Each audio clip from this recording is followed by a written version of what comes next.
Vamos lá, pessoal, então, continuando os estudos aqui do nosso primeiro tema de Direito do Trabalho, OAB primeira fase aqui do Magistrar, relação de trabalho e relação de emprego, e já vimos muita coisa. A aula vai ser bastante intensa em termos de conteúdo, e claro, você vai ter acesso também ao PowerPoint, mas, de novo, repito, insisto, recomendo assistir às aulas com papel e caneta na mão, anotando, porque a gente começa a treinar lá para a segunda fase, que é uma prova escrita. Tá bom? Vamos lá, pessoal. Vamos voltar a compartilhar aqui o nosso PowerPoint. Tá tudo certinho aqui. Deixa eu só fechar isso aqui. Vamos compartilhar. Maravilha. Ó, pessoal. Então, e aí chegamos no nosso tópico 4, que é um assunto que está muito em alta, que é esse tema da pejotização ou pejotismo. Vou colocar um conceito básico para vocês aqui.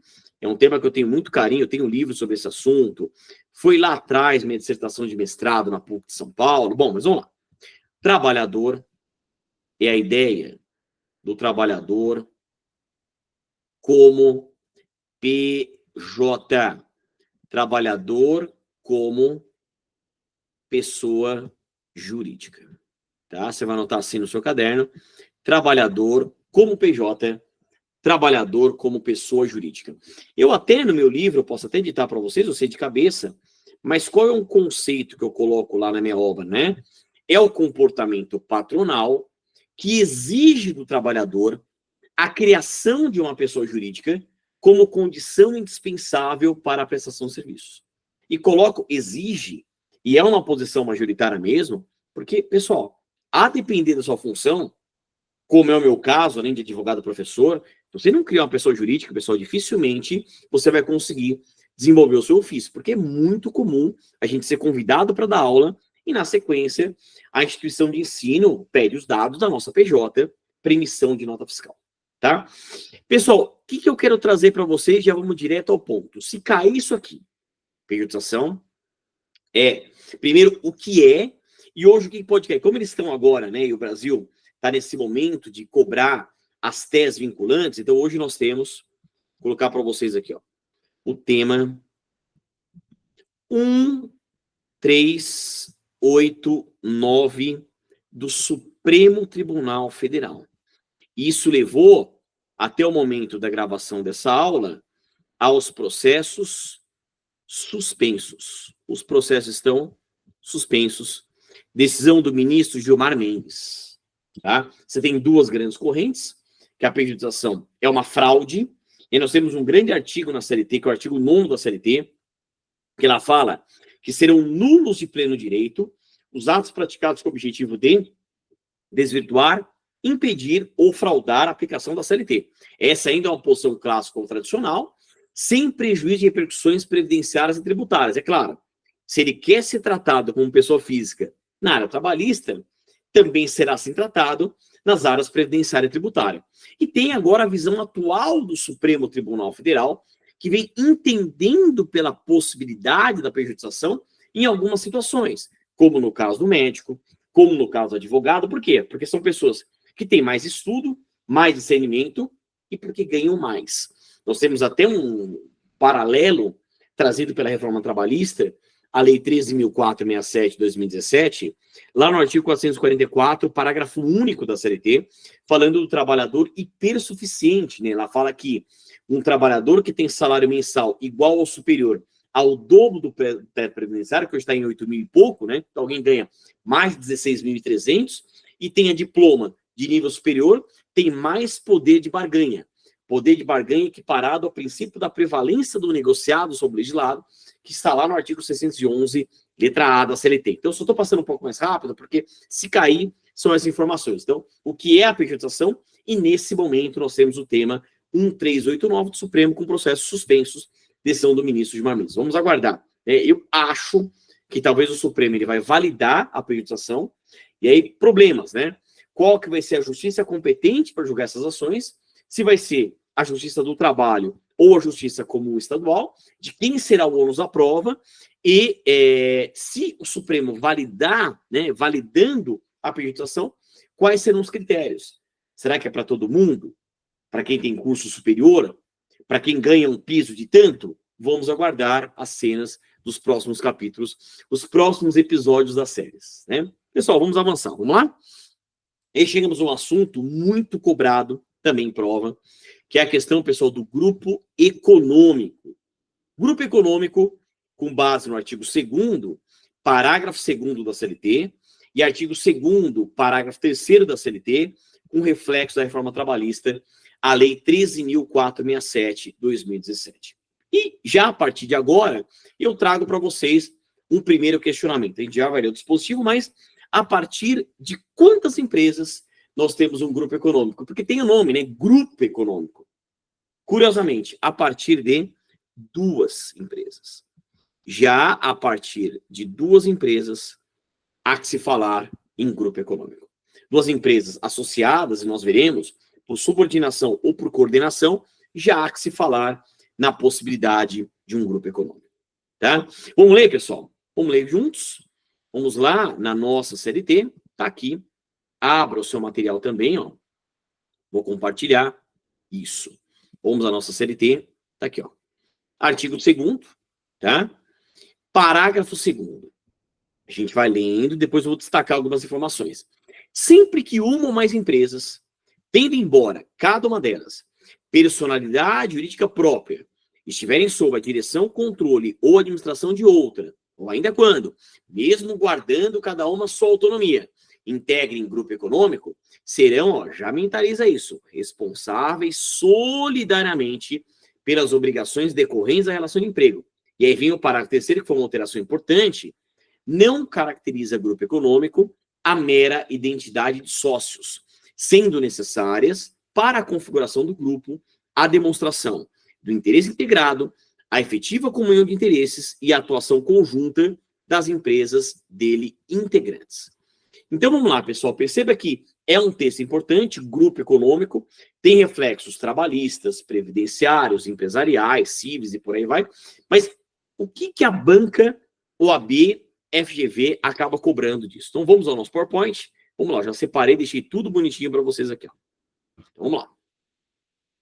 Tá aqui, então já tem essa tela que nós já vimos, a previsão legal, alterações da reforma trabalhista, a partir de 2 empresas, tá? O que mais que eu tenho que saber? Cuidado, existe uma classificação do grupo econômico, tá? Eu vou colocar aqui embaixo, então nós temos uma primeira espécie, deixa eu colocar aqui, não cabe aqui em cima, eu vou trocar as cores, tá? Então vamos lá, colocar em azul.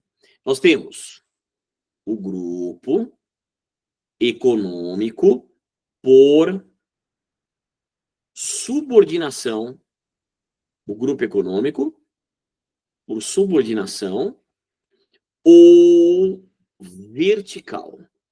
Então, nós temos o grupo econômico por subordinação ou vertical. E esse grupo econômico que a gente acabou de ler, ele é assim chamado, porque eu tenho uma empresa que dá as cartas, uma empresa que dirige e empresas subordinadas. Tanto que a CLT fala em direção, controle e administração.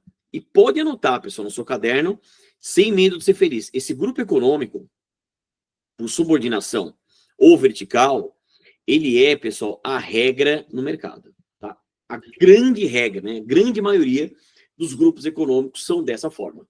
Empresa ou empresas que mandam, empresas são mandadas.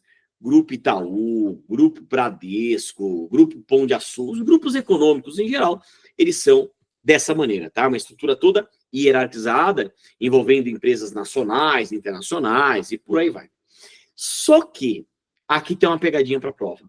Eu também tenho, vamos colocar aqui em vermelho, eu também tenho, pessoal, ó, o que a gente chama de grupo econômico, vamos lá, por coordenação, grupo econômico, por coordenação ou horizontal.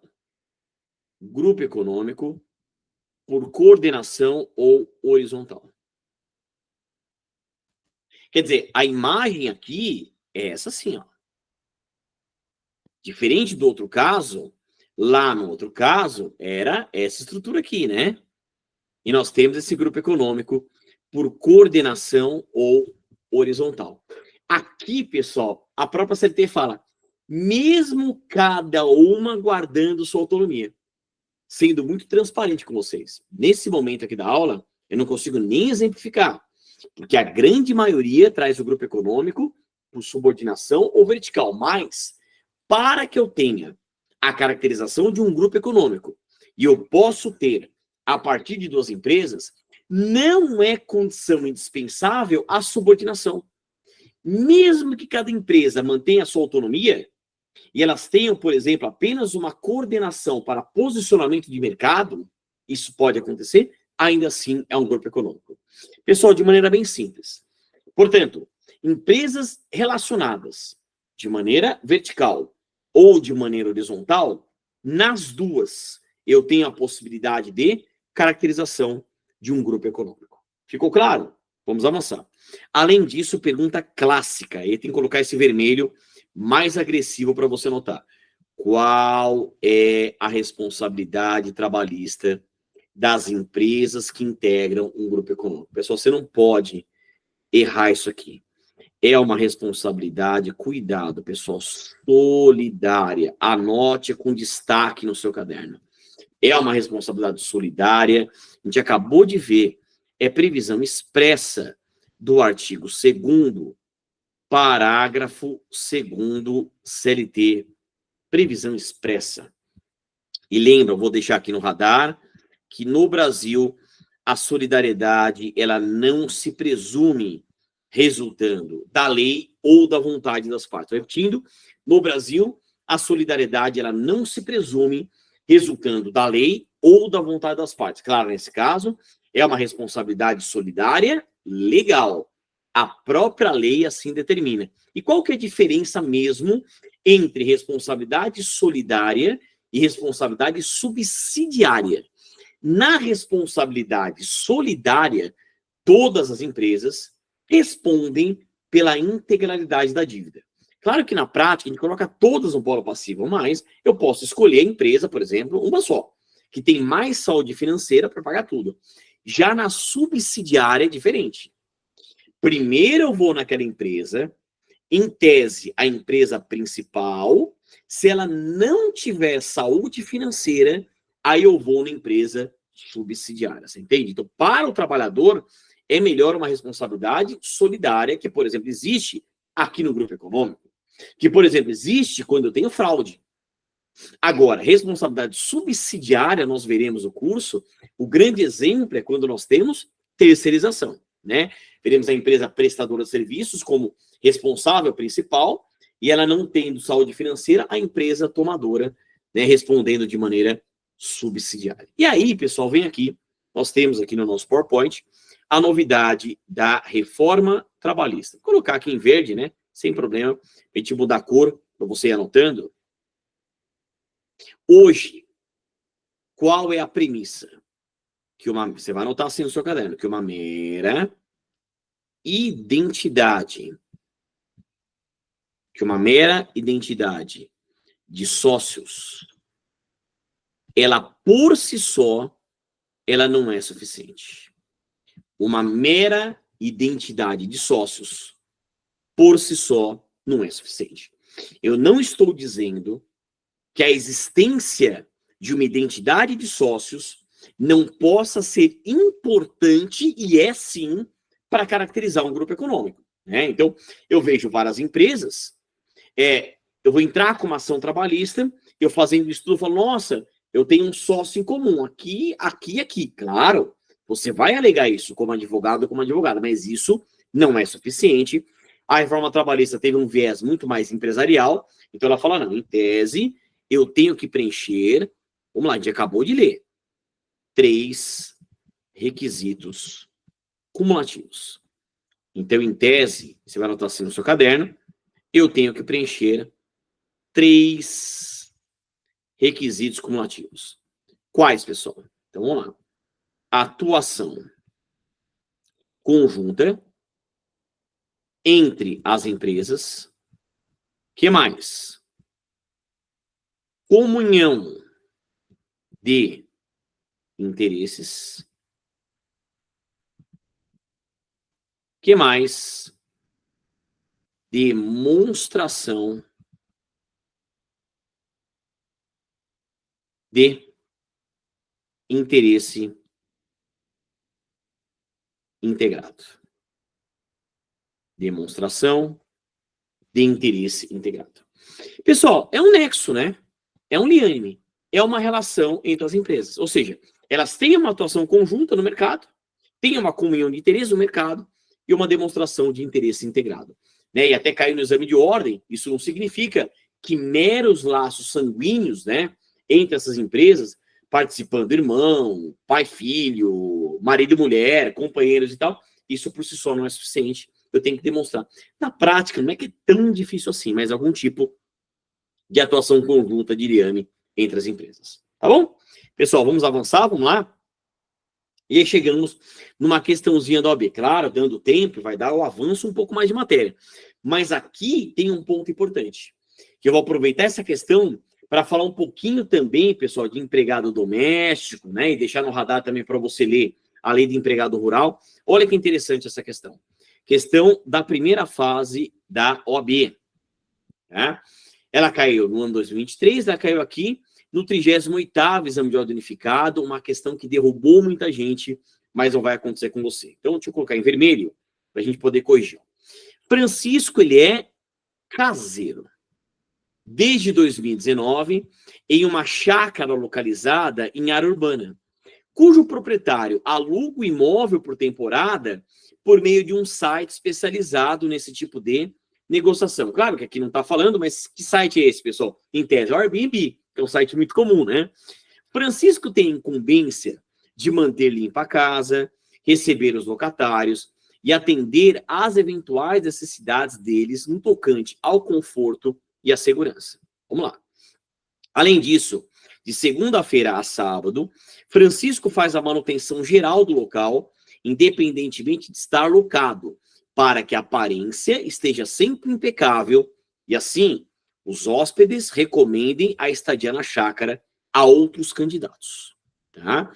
Diante dessa situação e das normas de regência, assinale a opção que indica a categoria profissional de Francisco. Tá? Pessoal, vamos lá. Ó, a ideia aqui é a seguinte. Estamos falando da Lei Complementar 150 de 2015. Tá? Claro, deixa eu colocar também aqui, vai, o artigo 7º, parágrafo único, para você anotar, da nossa querida Constituição Federal, fruto da Emenda Constitucional 72 de 2013. Estamos falando aqui de quem, pessoal? Do empregado doméstico. Isso veio na sua cabeça, com certeza, quando a questão falou de caseiro. E caseiro é um grande exemplo de empregado doméstico. Como assim é? A babá, a cuidadora de idoso, a passadeira, a cozinheira, o motorista particular. E uma curiosidade dessa relação. Olha só, pessoal. Mais de 90% da ocupação, segundo dados oficiais, é uma ocupação do sexo feminino. Então, tranquilamente, a gente pode falar de empregada doméstica. Tá bom. E aí, pessoal, muita gente marcou essa alternativa. Só que, infelizmente, acabou errando. A gente vai ver, tá? Deixa eu mostrar para vocês aqui, para facilitar os estudos. Deixa eu parar de compartilhar. Deixa eu buscar essa lei para vocês. Ó, deixa eu colocar para vocês aqui, ó, Lei Complementar 150. A gente vai abrir juntos. Você vai entender o que eu estou falando, tá? Muito bem. Ó, já está separadinho aqui a lei. Ó, vamos lá? Deixa eu compartilhar com vocês. É o tempo de você abrir o seu material também. Tá aqui a lei, ó. Lei Complementar 150, 2015. Tá? E aí, aonde que eu busco, pessoal? Sempre no local da legislação oficial, que é o site do Planalto da Presidência. Tá? Ok. Claro que você tem aí o ADMEC, o CLT e tudo mais, mas eu sempre procuro dar as aulas da maneira mais atualizada possível, buscando nos lugares oficiais, para a gente não ter nenhum tipo de desatualização na hora de ministrar as aulas. Tá bom. Então, ó, Lei Complementar 150 de 2015 dispõe sobre o contrato de trabalho doméstico. Pessoal, leia com bastante atenção essa lei, tá? Vamos avançar. Então, a gente começa aqui no capítulo 1 do contrato de trabalho doméstico. E aqui já o caput já é fundamental. Porque o caput, ele traz, olha que curioso, o conceito e a caracterização do contrato de trabalho doméstico. Quem que é o empregado doméstico? Assim considerado aquele que presta serviços de forma, aí você vê, os requisitos do vínculo presença, até porque o vínculo empregatício doméstico é um vínculo empregatício. É especial, é verdade, mas é um vínculo empregatício. Então, vamos lá. De forma contínua, subordinada, onerosa e pessoal. Aí, segura essa informação. E de finalidade não lucrativa, a pessoa ou a família, no âmbito residencial dessas, por mais de 2 dias por semana, aplica-se o disposto nessa lei. Pessoal, essa lei também resolveu algo que era muito importante, aquela diferença entre empregada doméstica e diarista. A lei é clara. Até 2 dias por semana, inclusive, é diarista sem vínculo empregatício. É uma mera trabalhadora. Agora, 3 dias por semana ou mais, eu tenho o vínculo empregatício doméstico. Muito bem. Só que perceba que o texto está falando aqui finalidade não lucrativa. Pessoal, é claro que empregado doméstico precisa trabalhar para se sustentar e sustentar a sua família. É óbvio. Mas não pode atuar, não pode ter uma atuação lucrativa. E aí, no caso do exercício, aquela casa não era um caseiro normal, vamos dizer assim. O caseiro que cuida da casa para a pessoa ou para a família, para passar final de semana, o período de férias, é o sítio, é a chácara, é a fazenda. Não. Na verdade, era uma família que tinha aquela propriedade para quê, pessoal? Para comercializar, vamos dizer assim. Uma finalidade lucrativa. Eu coloco a casa no Airbnb. Então, o meu caseiro, isso é muito comum no Brasil, tá? Deixa a casa um brinco, como se fala, né? Então, deixa ela impecável e muitas vezes, até na estadia da pessoa que loca por Airbnb, por exemplo, esse caseiro continua ajudando. Imagina que a pessoa está lá na casa, vai lá, faz compras e não sei o que lá. Então, eu tenho uma finalidade lucrativa. Se eu tenho uma finalidade lucrativa, deixa de ser automaticamente doméstico e passa a ser urbano ou rural, a depender do caso aqui urbano, tá? Na pandemia, pessoal, quanta empresa quebrou, quanta gente perdeu emprego, né? Vou parar de compartilhar para vocês me verem melhor aqui. Então, volta aqui em tela cheia. Isso. Pai, mãe, todo mundo perdeu emprego. E aí a família teve que se virar para pagar as contas. Então, quanta família que durante a pandemia falou, poxa, eu tenho um dom culinário, eu sei fazer bolo, sei fazer torta, sei fazer comida fit, sei lá. Muitas empresas, muitos negócios surgiram na pandemia. E aí a família tinha uma doméstica lá. E a família ficou com dó de mandar embora, até porque a doméstica também precisa do seu emprego. Então, o que aconteceu, pessoal? A família começou a preparar as refeições começaram a ser comercializadas, e aí a doméstica que estava na casa começou a participar desse preparo das refeições. Quando essa doméstica começa a atuar nessa finalidade lucrativa, ela automaticamente deixa de ser doméstica e passa a ser empregada urbana. Tá bom? Vamos voltar aqui na nossa questão. Vamos lá? Feita toda essa explicação, tá aqui, pessoal. E aí?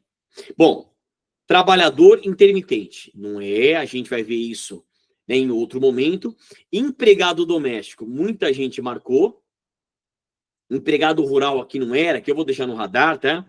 Para você, além de você estudar todo o artigo 7º da Constituição, dá uma lida também na Lei 5889 de 1973, que é a Lei dos Empregados Rurais.